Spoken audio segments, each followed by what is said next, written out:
Yaş başımdan ömür duman aylanıp yine geldi kanlıyım gönlüm övreli.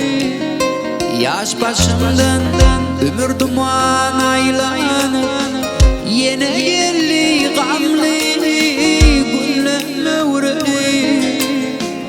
Kümşanlığıyla aklım alları inni temsil yere yolum yad golli.